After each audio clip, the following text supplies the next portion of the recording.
नमस्कार दोस्तों, मैं विकास मल्होत्रा स्वागत करता हूं आपका इस चैनल पर। दोस्तों, पौष अमावस्या का पर्व इस वर्ष 23 दिसंबर को मनाया जाएगा। पौष अमावस्या बहुत ज़्यादा खास मानी जाती है पितरों का श्राद्ध और तर्पण करने के लिए। अगर आपको पितृदोष संबंधित कोई भी समस्या आ रही है या आप कहते हैं कि मेरे काम 99 पे जाकर अटक जाते हैं या कहीं पर भी कोई ऐसी अटकाव है जहाँ पर सब कार्य करने के बाद भी, मेहनत करने के बाद भी मुझे आखिरी मोमेंट पर फल नहीं मिलता, मेरे साथ का व्यक्ति वो बेनिफिट लेके चले जाता है लेकिन मुझे नहीं मिलता, तो पौष अमावस्या एक खास अवसर है। और क्योंकि पौष अमावस्या इस बार 23 दिसंबर शुक्रवार को पड़ रही है, तो शुक्रवार का दिन माँ लक्ष्मी की आराधना के लिए बहुत श्रेष्ठ माना जाता है। तो इसी से जुड़े 2-3 छोटे छोटे उपाय आप कर सकते हैं जिससे पौष अमावस्या के पर्व का पूरा लाभ आपको मिलेगा। सबसे पहले मैं ये बात कर लूँ कि पौष अमावस्या का पंचांग के हिसाब से क्या क्या समय पर शुरू हो रही है और कब तक रहेगी। पंचांग की बात करें तो ये अमावस्या तिथि 22 दिसंबर गुरुवार को शाम 7:13 पर प्रारंभ होगी और ये चलेगी 23 दिसंबर शुक्रवार तक शाम 3:46 तक। अब उदया तिथि के हिसाब से 23 दिसंबर को पौष अमावस्या के उपाय करना सबसे ज़्यादा श्रेष्ठ रहेगा। एक बात दोस्तों और ध्यान रखिएगा, पौष अमावस्या पर स्नान करने का, खासकर पवित्र नदियों में स्नान करने का बहुत बड़ा महत्व माना जाता है। तो अगर आप स्नान कर सकते हैं, आप ऐसी नदियों के आसपास रहते हैं तो बहुत अच्छी बात है, आप वो चीज़ तो कर ही सकते हैं। नहीं तो आप जो अपने घर में नॉर्मल स्नान करते हैं उसके अंदर थोड़े से तिल डालकर और गंगा जल डालकर आप उसके अंदर, या किसी पवित्र नदी का जल हो तो वो भी आप यूज़ कर सकते हैं। और इसका जो मुहूर्त है वो 7:11 सुबह से लेकर 8:28 तक है। अगर इस मुहूर्त के अंदर स्नान कर लेते हैं तो और ज़्यादा लाभ मिल जाता है।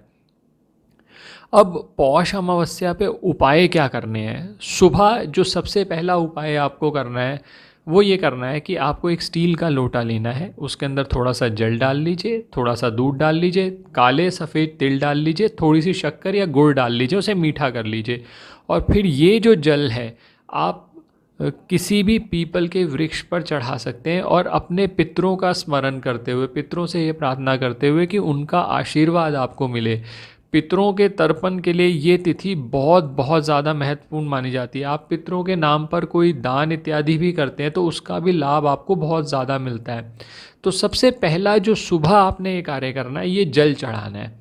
ये जल चढ़ाने के बाद शाम के समय, क्योंकि देखिए शुक्रवार का दिन है, शुक्रवार का दिन माँ लक्ष्मी से संबंधित है और गाय को शुक्र से संबंधित माना गया है लाल किताब में। तो एक उपाय आपको बता रहा हूँ जो कि बहुत इफ़ेक्टिव है और बहुत आसान है।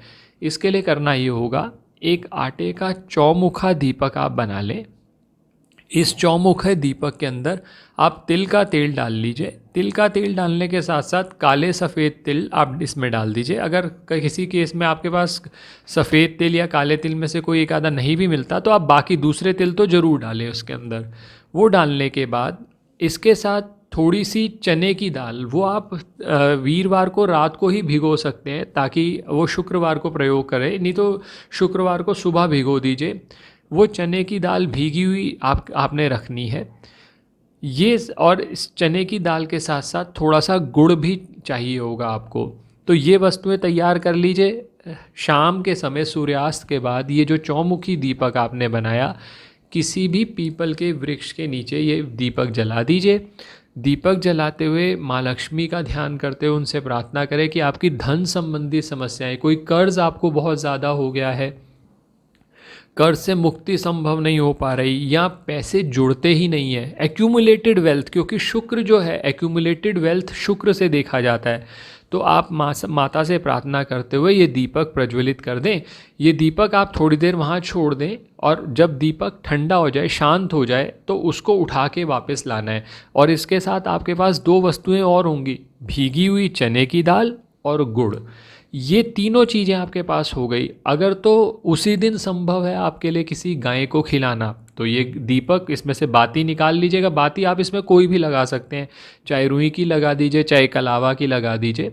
और ये जो आपने आटे की लोई बनाई थी जो कि शांत हो चुकी होगी, उसको अच्छे से ठंडा होने के बाद आप किसी गाय को खिला सकते हैं। साथ में चने की दाल और गुड़ खिला दें।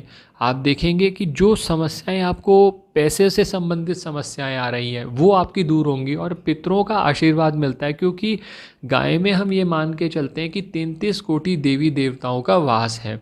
तो आप गाय की जब सेवा करेंगे, और ऐसा भी प्रण कर सकते हैं, संकल्प कर सकते हैं कि आगे से आप नियमित तौर पर गाय को कुछ ना कुछ खिलाएंगे जो आपकी सामर्थ्य के अनुसार। तो ये जो चीज़ें हैं ये आपको इस पर्व का पूरा लाभ उठाने में आपको बहुत समर्थ कर देंगी। आखिरी जो चीज़ आपने करनी है, क्योंकि अमावस्या का दिन है, अमावस्या पर दान की बहुत बड़ी महिमा है, तो अपनी सामर्थ्य के अनुसार आप ज़रूरतमंद और गरीबों को कुछ भी दान दे सकते हैं। चाहे खाने की वस्तु हो सकता है, आप समोसे बने हुए वो दे दें, घर का कुछ बना हुआ दे दें, या एक आटे की थैली ले आइए वो आप दे दीजिए। साथ में आप कुछ दक्षिणा जो आप अपनी सामर्थ्य के अनुसार वो दे दीजिए।